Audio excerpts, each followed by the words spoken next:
Iran's key nuclear enrichment facilities have been completely and totally obliterated. The American attack on Iran's nuclear facilities.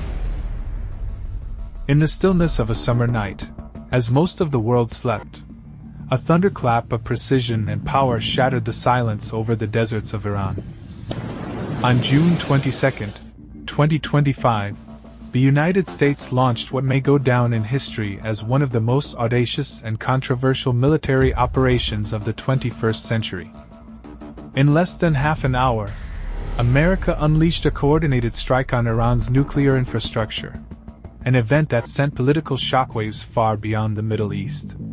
Codenamed Midnight Hammer, the operation was more than a display of military might. It was a message, blunt, calculated, and unmistakable. At precisely 2:10 a.m. local time, on a moonless and unnaturally quiet night, the operation began. The Iranian sky, usually serene above the vast central plateau, erupted into a coordinated cascade of fire and steel. Dozens of stealth aircraft, likely American B-2 Spirits and F-35s, breached Iranian airspace from multiple vectors, undetected by radar installations that were either jammed or already neutralized by cyber attacks minutes earlier. Satellites had gone dark for Iranian operators. Command centers were struggling to maintain cohesion. For Tehran's air defense grid, the night had turned into a blind labyrinth. The first targets were strategic radar stations near Kashan and Yazd, neutralized by electronic warfare drones and precision-guided missiles. This cleared the path to the real objectives: Iran's nuclear facilities buried deep in concrete and secrecy. Fordow, Natanz, and Isfahan. Fordow came first. Tucked under the mountains near the holy city of Qom, Fordow was built to survive an apocalyptic assault. Its centrifuge halls lay beneath 80 meters of solid rock and reinforced concrete. But nothing is truly impervious. At 2:13 a.m., the mountain rumbled. One by one, Earth-penetrating munitions, likely GBU-57 massive Ordnance penetrators, struck with deadly rhythm. Their kinetic energy forced them through layers of geological armor before detonating inside the heart of the complex. Seismographs in the region registered sharp jolts, as if the Earth itself had been cracked open. Inside, the lights went out, fire suppression systems failed, and whatever or whoever remained was buried in chaos. Just minutes later, at 2:17 a.m., Natanz, once a symbol of Iran's nuclear ambition, came under fire. A swarm of drones, perhaps launched from a carrier group in the Arabian Sea or from forward bases in the Gulf, overwhelmed the facility's perimeter defenses. Simultaneously, hypersonic glide vehicles struck command centers and transformer stations with terrifying speed. The centrifuge halls, which once buzzed with the hum of uranium enrichment, were bathed in silence and darkness. Fire spread across the surface installations. Iranian anti-aircraft batteries roared to life too late, targeting shadows that had already vanished. Then came Isfahan, at 2:21 a.m. This site, critical for its conversion facilities and uranium hexafluoride stockpiles, faced a more surgical approach. The assault here was clinical. Missile strikes decapitated communications arrays, followed by precision drone strikes targeting storage tanks and processing lines. Footage later leaked to foreign intelligence agencies showed cascading secondary explosions, likely from volatile chemicals used in nuclear fuel processing, lighting up the desert like brief, unnatural sunrises. By 2:35 a.m., it was over. Not in the sense of finality, no such act ends cleanly, but the airstrikes ceased. The sky fell silent again. No sirens, no jets. Just the distant wails of emergency responders and the crackling of fires across blackened silhouettes of formerly secret complexes. Smoke plumes drifted skyward, reflecting the red glow of destruction against the faint shimmer of stars. Iranian military units scrambled into disarray. Regional air traffic was halted. Communications went dark across large swaths of the country. Panic, confusion, and disbelief settle. In the span of 25 minutes, 3 of the most fortified nuclear sites in the world had been attacked with devastating precision. The world, still asleep in many time zones, was waking into a new reality. News alerts began to flash across screens in Europe, Russia, China, and the United States. By the time the sun rose over Tehran, nothing about the geopolitical landscape would ever look quite the same again. Reasons for the attack. Behind the missiles and the warplanes lay a storm of intelligence and political calculation. The American intelligence community had detected what they called a red line. Uranium enrichment in Iran had reached weapons-grade levels. More alarming still, satellite imagery and intercepted communications suggested that Iran was on the brink of assembling its first nuclear warhead. These revelations arrived on the desk of a familiar figure. President Donald J. Trump recently returned to the White House in a stunning political comeback. This was not a president known for subtlety or hesitation. To him, the evidence was clear, the danger immediate, and the response obvious. "We will not allow a terrorist regime to possess nuclear weapons," he declared before the operation, words that would later echo around the globe. Within days, after consultations with military advisors, the CIA, and allies in Tel Aviv, the green light was given. Objectives of the operation. This was not merely a show of force. It was a calculated and deliberate act. Codenamed Midnight Hammer, the operation pursued clear strategic goals. First and foremost, it aimed to destroy or significantly delay Iran's ability to develop a nuclear weapon.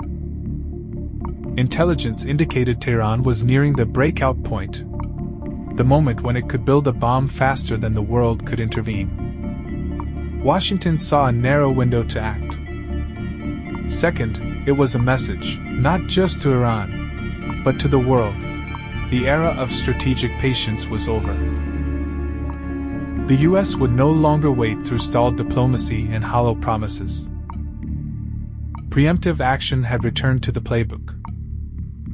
Another goal was deterrence. Iran's allies, Hezbollah, Iraqi militias, the Houthis, had grown emboldened by America's restraint. This strike was a warning. American power still had teeth, and it would bite.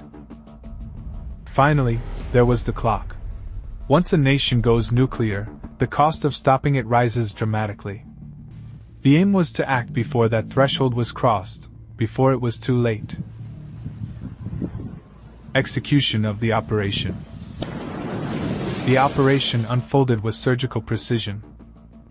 Just before dawn, B-2 Spirit stealth bombers lifted off from Whiteman Air Force Base in Missouri. Flying across the Atlantic and Middle East air corridors, they entered Iranian airspace under radar cover.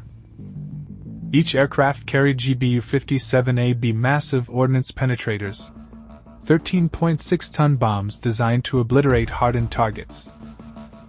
Meanwhile, Virginia-class submarines in the Persian Gulf launched Tomahawk cruise missiles, striking radar, communications, and air defense sites. Stealth drones painted targets and relayed real-time data to satellites and command centers. The strikes were tightly choreographed. 5 bombs hit Natanz, collapsing centrifuge halls. 5 struck Fordow, cracking its underground fortress. 4 hit Isfahan, crippling its fuel conversion facilities. Electronic warfare aircraft jammed Iran's defenses, while satellites streamed infrared and thermal imagery to Pentagon screens. Inside the Pentagon's secure war room, commanders watched in silence. There would be no second attempt. Every strike had to count. And it did. In under 30 minutes, the operation was over. No American aircraft were lost. Iran's nuclear infrastructure lay in ruins. The skies went quiet. but the geopolitical landscape had shifted irreversibly. Results of the attack. When the dust settled, the narratives diverged. In Washington, military briefings celebrated the operation as a triumph. Natanz, they claimed, was reduced to rubble. Fordow's inner sanctums had collapsed. Isfahan's systems were incapacitated. The Iranian nuclear program, they said, had been set back by at least 5 years. Tehran, however, painted a different picture. Iranian officials claimed the damage was limited and that crucial components had been relocated or shielded. Some even hinted the US had fallen into a trap, acting on intelligence that Iran had purposefully leaked. The IAEA, caught in the middle, confirmed no nuclear contamination had occurred and noted no accidents at the sites. But one thing was certain: the strikes had succeeded in shocking the world. Iran's response. Shock, however, soon turned to fury. Within 24 hours, Iranian missile batteries roared to life. Ballistic projectiles rained down on the U.S. Al-Udeid Air Base in Qatar and military targets in Israel. Most were intercepted. No American lives were lost. Yet one missile slipped through, striking near Beersheba and sending a new chill across the region. Supreme Leader Ayatollah Ali Khamenei appeared on state television with fire in his voice. He called the attack a declaration of war and vowed retaliation. "We will strike the enemy's nerves," he thundered. In Tehran and Mashhad, crowds gathered by the thousands, chanting for jihad and revenge. The cycle of escalation had begun. International reaction. The world, already weary of conflict, watched in disbelief. Moscow condemned the strikes, warning of opening Pandora's box. In a move recalling the Cold War, Russia demanded an emergency session of the UN Security Council. China, ever pragmatic, began quietly evacuating its citizens from the region while urging calm. The European Union walked a tightrope, criticizing both Iran's nuclear brinkmanship and America's unilateral aggression. Meanwhile, Israel cheered, calling the operation a bold act of global stewardship. The UN Secretary General, his voice almost drowned out by the roar of missiles, pleaded for restraint. But in the corridors of global power, it was clear: the world had entered uncharted territory. Domestic reaction in the United States. At home, the United States found itself deeply divided, emotionally, politically, and morally. Within hours of the announcement, the country was buzzing with reaction, both in stunned silence and in furious debate. News of the preemptive strike broke just after midnight on the East Coast. By morning, the headlines were everywhere. Iranian nuclear sites hit in massive U.S. operation. For many conservatives and national security hawks, the operation was hailed as long overdue. A bold move that reaffirmed American strength after years of perceived weakness. Republican lawmakers flooded cable networks and social media with statements of support, praising the president as a decisive leader who had finally enforced the red lines others only talked about. At a rally in Florida that same evening, a senator proclaimed, "Tonight, America reminded the world who leads the free world." Right-wing talk radio erupted with patriotic fervor. Flags appeared outside suburban homes. Editorials and conservative outlets compared the strike to past moments of high-stakes leadership: Reagan in Libya, Bush in Iraq, drawing parallels between assertive foreign policy and national greatness. Some even called for further action, arguing that Iran's conventional military capabilities should be targeted next. But the backlash was just as swift and just as fierce. Democratic leaders, largely blindsided by the operation, accused the administration of bypassing Congress and circumventing constitutional oversight. They demanded answers. What intelligence justified the strike? What were the long-term plans? Was there any diplomatic off-ramp considered at all? On Capitol Hill, emergency hearings were scheduled. A few lawmakers warned that the attack could lead to retaliation not just in the Middle East, but on American soil. Television pundits split along ideological lines. On cable news, former generals and intelligence officers clashed. Some argued the mission was tactically brilliant but strategically reckless. Others questioned whether the destruction of centrifuges would only harden Iran's resolve and legitimize its nuclear ambitions. There was talk of blowback, of escalation, of a new war that the American public had not asked for. On college campuses, protests broke out by mid-morning. Thousands of students marched with signs reading, "No war with Iran," "Diplomacy, not bombs," and "Not in our name." Sit-ins spread across major universities from Berkeley to Columbia. Professors issued joint statements condemning the strike as a failure of democratic governance and international law.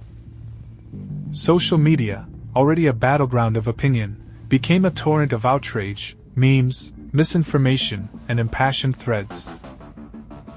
In military families, emotions were mixed. Pride in execution clashed with fear for the future. Rumors swirled about deployments, and bases across the country were put on heightened alert. For some veterans, the strike reopened old wounds, memories of Iraq and Afghanistan, of promises that this time will be different. In the midst of it all, public opinion polls showed a sharp split. About 45% of Americans supported the strike, believing it was necessary to prevent a nuclear Iran. Roughly the same percentage opposed it, citing fears of another endless conflict. The remaining were unsure, shocked, dazed, trying to process the scale of what had just happened. One fact, however, united everyone: America had acted alone. No international coalition, no UN mandate, no NATO backing. Just the United States, wielding enormous power, making an irreversible choice in the dead of night. And now, whatever consequences came next, diplomatic, economic, or military, America would have to face them largely on its own. In the days that followed, as the dust settled overseas, a new storm gathered at home. Hearings, investigations, op-eds, and a brewing debate that would shape the next election cycle. Whether history would judge the operation as bold leadership or reckless provocation remained to be seen. But for now, the nation stood at a crossroads. Divided, anxious, and fully aware that the cost of action had only just begun to unfold. Consequences and prospects. The aftershocks of the attack are still unfolding. Iran has already begun rebuilding, and intelligence reports suggest that its nuclear know-how remains intact. The flames of regional instability are rising. Saudi Arabia and the UAE have bolstered their defenses. Israel remains on high alert, and hopes for a return to the nuclear agreement known as the JCPOA have evaporated. In a dramatic move, Iran officially withdrew from the Nuclear Non-Proliferation Treaty. Oil prices surged past $120 per barrel, with tankers avoiding the Strait of Hormuz. The global economy has already begun to feel the tremors. And in the minds of many, the unthinkable looms. Has the world moved one step closer to a nuclear showdown? The events of June 22, 2025, may be studied for generations to come. They represent a turning point not just in the story of Iran's nuclear ambitions, but in how the world chooses to confront danger. Operation Midnight Hammer was swift, surgical, and, depending on whom you ask, either visionary or reckless. In the short term, it may have delayed Iran's path to the bomb, but in the long term, it may have rewritten the rules of engagement for the nuclear age. The world now stands at a crossroads, with diplomacy weakened, alliances tested, and the threat of conflict more tangible than in decades. Whether history remembers this as the moment war was averted or unleashed remains to be seen. But one thing is certain. The night of June 22 changed everything.